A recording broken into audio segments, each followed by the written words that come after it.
Assalamu alaikum wa rahmatullah. This is chapter 4 for the course Financial Institutional Market. Today we'll be learning about the capital market. This integrated financial world operates within an elaborate network of markets, institutions, and instruments. At the core of this intricate system lies the capital market, an essential conduit channeling savings into investments, fostering economic growth, and facilitating financial expansion. This chapter embarks on an in-depth exploration of the diverse facets of capital markets, unraveling their functions, crucial instruments, and their undeniable role in nurturing economic development. So, let's begin with the definition of capital market. Fundamentally, capital markets function as channels bridging the gap between surplus and deficit units.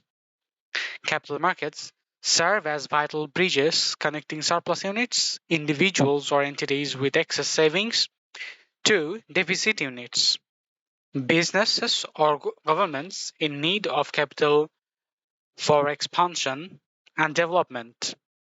This seamless circulation of funds forms the cornerstone of economic progress, fueling innovation and supplying essential resources necessary for expansion. Capital markets lay the groundwork for a robust economy by ensuring a smooth flow of capital from surplus to deficit units, enabling effective resource allocation. The main functions of the capital market can be mentioned with starting with the liquidity, which is a cornerstone for investors, denotes the ease and speed with which securities can be converted into cash. This essential characteristics enables investors to efficiently navigate their investment portfolios, ensuring flexibility and agility in managing their investments. Enhanced liquidity fosters an environment where investments can be efficiently bought, sold, and transferred. Along with the liquidity, another significant uh, we can say another significant function for capital market is to manage the risks. Mitigating risk stands as a core function of capital markets.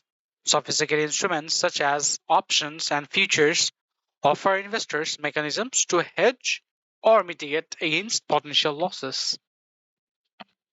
These tools provide a safeguard, protecting investments and promoting stability within the investment landscape.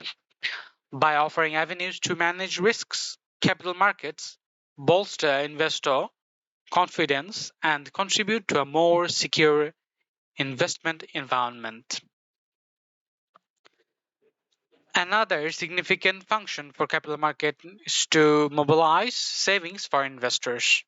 Capital markets as capital markets act as catalysts for savings by offering an extensive array of investment avenues. These avenues encourage individuals and entities to save and invest their surplus funds.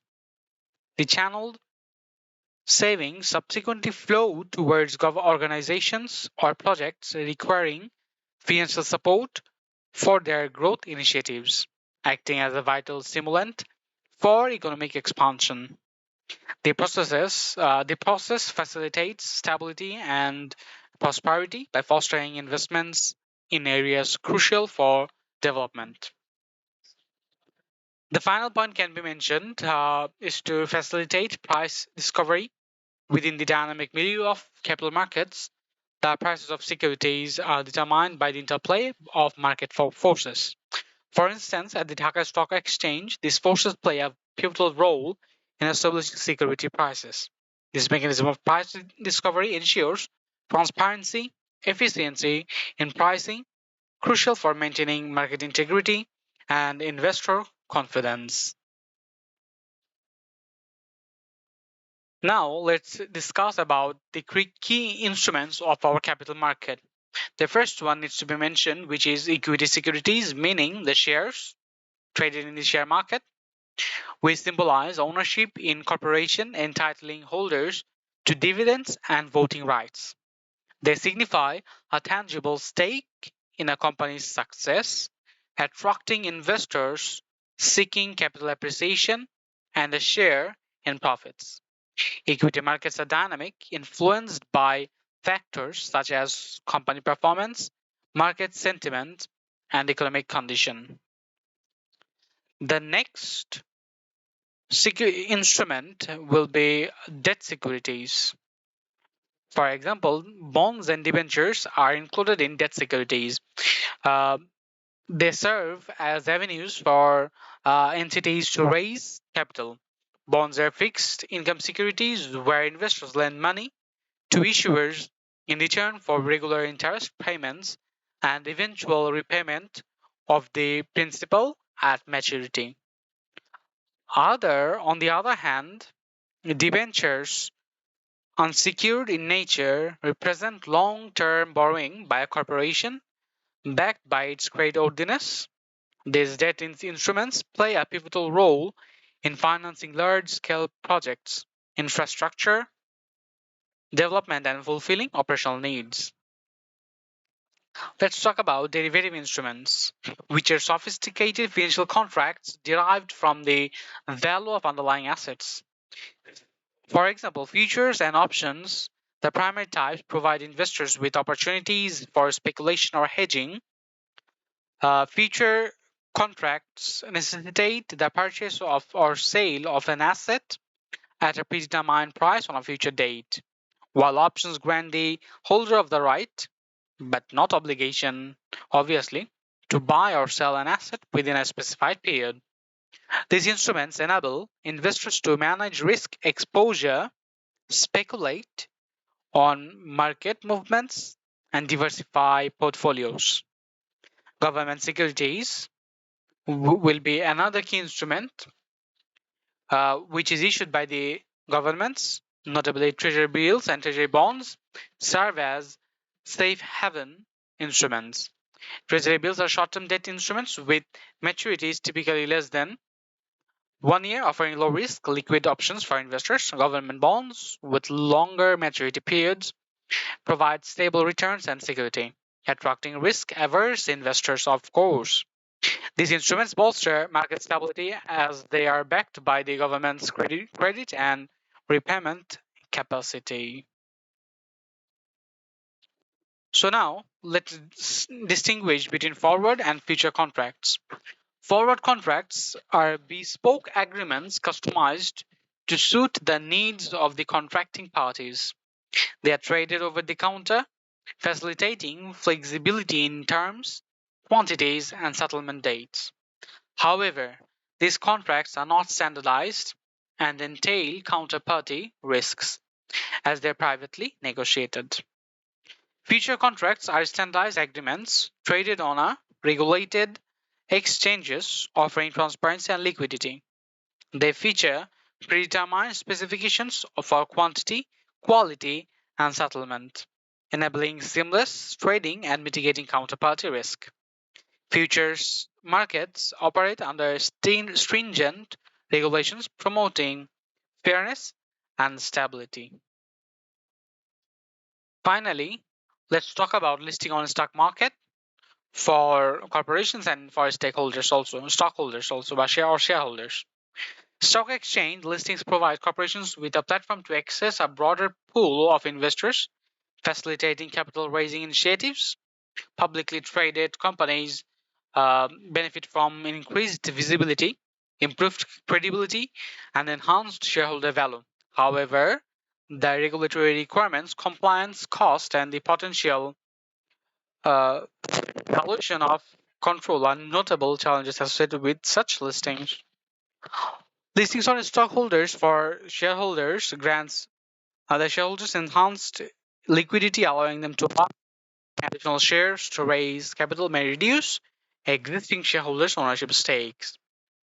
In terms of non financial considerations, a listing offers intangible benefits such as enhanced brand image and credibility, of course. Being listed implies stability and credibility, fostering trust among customers, suppliers, and potential partners. However, this increased visibility comes at a cost of potential loss of control. The corporation's autonomy may be compromised as it needs to share information with broader investor base and adhere to regulatory requirements affecting decision-making independence. Further, while a list status may inspire investor confidence through commitments to transparency and governance standards, it also subjects the corporation to pressure for short-term results. This pressure can impact long-term strategic planning and impede the corporation's ability to focus on sustainable growth. Lastly, while offering employee stock options or share-based incentives can boost employee morale, increased scrutiny and mandated detailed financial disclosure limit confidentiality and strategic secrecy. So, in conclusion, the decision for a corporation to list on the stock exchange requires a careful evaluation of these multifaceted advantages and disadvantages, balancing the opportunities for capital access and advanced visibility and credibility against the challenges of regulatory costs, market volatility, and loss of control is crucial. So, corporation must meticulously weigh these factors aligned with their strategic objectives and long-term growth plans before deciding to undergo a listing procedure. So, thank you very much. And in conclusion, we can also say capital markets are fundamental to economic growth, fostering efficient allocation of resources and risk management. Understanding the intricacies of these markets and their key instruments is imperative for investors, businesses, and policymakers. This comprehensive understanding of capital market dynamics underscores their critical role in steering the economy towards sustained prosperity and stability. Thank you so much for attending today's class. Hopefully, this is our last class before midterm, and uh, good luck for meet. And inshallah, we will talk about our classes in after the midterm for the final syllabus. Inshallah.